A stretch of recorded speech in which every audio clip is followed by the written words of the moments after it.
ఆంధ్ర తెలంగాణలో తక్కువ ఫీజులతో high quality results ఇస్తున్న ఏకైక సంస్థ తిరుమల్ ఐఏఎస్ ఇన్స్టిట్యూట్. దేశవ్యాప్తంగా పెట్రోల్ డీజిల్ ధరలు పెరిగాయంటూ నెలకొన్న గందరగోళంపై కేంద్ర ప్రభుత్వం క్లారిటీనిచ్చింది. పెరిగిన ధరల ప్రభావం ప్రజలపై ఏమాత్రం ఉండబోదని స్పష్టం చేసింది. ఎక్సైజ్ సుంకాన్ని ఆయిల్ కంపెనీలే భరిస్తాయని పేర్కొంది. ప్రస్తుతం పెట్రోల్ డీజిల్ ధరలో ఎలాంటి మార్పు లేదని కూడా వెల్లడించింది. వాహనదారులు ప్రజలు అవాస్తవాలు నమ్మి గందరగోళానికి గురికావద్దని సూచనలు చేసింది.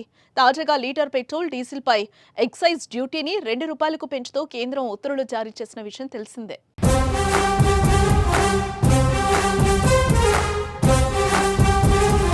ఇక పెరిగిన ధరలు ఇవాళ అర్ధరాత్రి తర్వాత నుంచి అమల్లోకి రానుంది.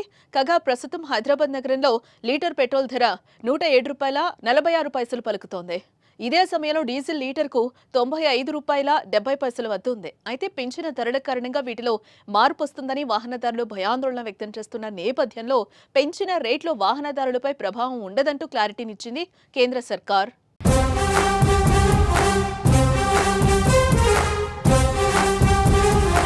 ఇక మరోవైపు అమెరికా చైనా ట్రేడ్ వార్, ఆర్థిక మాంద్యం భయాలు, ఒపెక్ ప్లస్ ఉత్పత్తి పెంపు వంటి అంతర్జాతీయ ఆర్థిక భయాల నేపథ్యంలో కొంతకాలంగా క్రూడ్ ఆయిల్ ధరలు భారీగా పతనమవుతున్నాయి.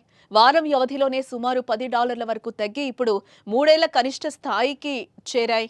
డొనాల్డ్ ట్రంప్ నేతృత్వంలోని అమెరికా ప్రభుత్వం పరస్పర సుంకాల కారణంగా అంతర్జాతీయ ముడి చమురు ధరలు తగ్గుముఖం పట్టాయి. ఈ తరుణంలోనే ఎక్సైజ్ సుంకం పెంపు చోటు చేసుకోవడం గమనార్హం.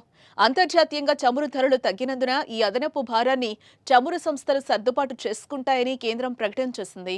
అదే సమయంలో పెరిగిన రేట్లపై వాహనదారులు ఎవరూ గందరగోళానికి గురికావద్దంటూ కేంద్రం క్లారిటీనిచ్చింది.